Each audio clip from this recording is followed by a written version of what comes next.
এই গণঅভ্যুত্থানটা হাসিনাকে সরিয়ে দেয়ার, হাসিনাকে মেরে ফেলা বা হাসিনাকে সরিয়ে দেওয়ারই একটা প্ল্যান ছিল।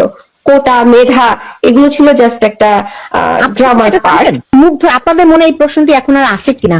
মুগ্ধ, হ্যাঁ, আমি তো কথা বলতেছি, মুগ্ধকে যে গুলি করা হয়েছে, আবু সাইদকে যে গুলি করা হয়েছে, এটা ছিল মেবি মেটিকুলাস ডিজাইন, মানুষকে ইমোশনালি ব্ল্যাকমেল করা। কারণ এইমাত্র দেখলাম মুগ্ধকে পানি বিলাচ্ছে, এইমাত্রই গুলি। কারণ এই ভিডিওটা সবাই দেখছিল, আচ্ছা একটা ছেলে, একটা সুন্দর একটা ছেলে, ইয়াং ছেলে, সে সবাইকে পানি খাওয়াচ্ছে, তাকে গুলি করা হলো। গুলি করার পরেই হচ্ছে কিন্তু সবাই রাজপথে নেমে আসলো। দেখবেন মুগ্ধকে গুলি করার পরে যে পরিমাণে মানুষ রাজপথে নামছে, এর আগে কিন্তু এই পরিমাণে মানুষ রাজপথে নামে নাই। এটা মেটিকুলাস ডিজাইন ছিল।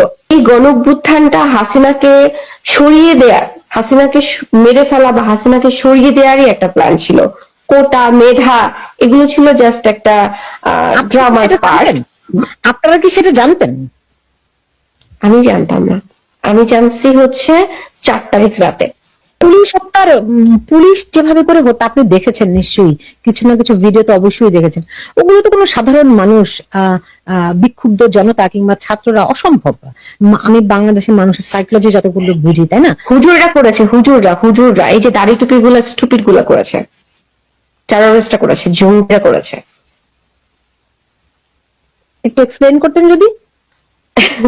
এক্সপ্লেন না করি, আমি আর একটু শিওর হয়ে আরো তথ্যগুলো পাই। এগুলো যতটুকু আমি জেনেছি, এগুলো হুজুররা করেছে, যারা কথায় কথা জবাই করতে চায়, জামাত শিবিররা করেছে, এরা করেছে। যারা এই যে ডাকসু নির্বাচনে জয়যুক্ত হয়েছে, সাদিক কায়েমের গ্রুপ করেছে। তখন কি আপনারা ইনস্ট্যান্টলি আপনারা জানতে পেরেছেন নাকি এখন জানছেন? এখন আমি আরো অনেক আগে থেকেই জানি। যখন আমি জেনেছি তখন থেকে আমি পদত্যাগের চিন্তা করেছি এবং পদত্যাগ ফাইনালি করেছি। আমি জেনেছি এনসিপি তে যখন সক্রিয় কাজ করতেছিলাম, তখন আমি এক এক করে জানতে পেরেছি। এর আগে কিছুই জানতাম না।